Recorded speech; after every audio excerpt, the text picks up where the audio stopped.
বাগনান থানা এলাকার লাইব্রেরি মোড়ে আগুনে পুড়ে ছাই অস্থায়ী 10টি দোকান। মঙ্গলবার কাক ভোরে হাওড়ার বাগনান থানা এলাকার লাইব্রেরি মোড়ে এক ভয়াবহ আগুনে পুড়ে ছাই হয়ে গেল 10টি অস্থায়ী দোকান। জানা গিয়েছে এদিন ভোর 3টে নাগাদ এই আগুন লাগে।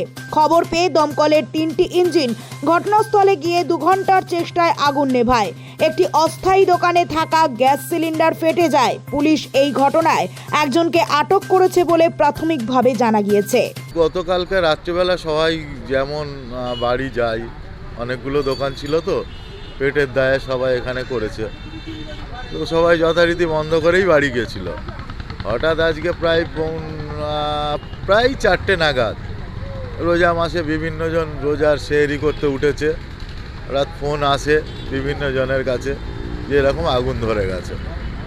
তো আমরা যথারীতি আমাদের যারা আছে বা আমাদের নিজস্ব যে সমস্ত ছেলে আমরা ছুটেও আসি, এসে দেখি যে আগুন জ্বলছে এবং দমকল ইতিমধ্যে এসে পৌঁছেছিল। সেই সময় পুলিশের কাছে এখনও পর্যন্ত আমরা লিখিত জমা করেছি, এখনও পুলিশ সেইভাবে আমাদেরকে কিছু বলেনি। আমরা বলেছি সিসিটিভি ফুটেজ দেখে যে যদি কোথাও কোনো রকমভাবে ইচ্ছাকৃতভাবে হয় তার শাস্তি আমরা দাবি করেছি।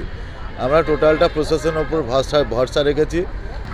ওর সে থানা থেকে সব জানতে পারা যায়। আগুনটা লেগেছে বলে শুনেছি। একটা পাগলা আগুন সেঁকছিল। আগুন সেঁকতে সেঁকতে দোকানে লাগতে একটা ইটের গাড়িওয়ালা এসে সব খবর দেয়। নোবেল বাংলা।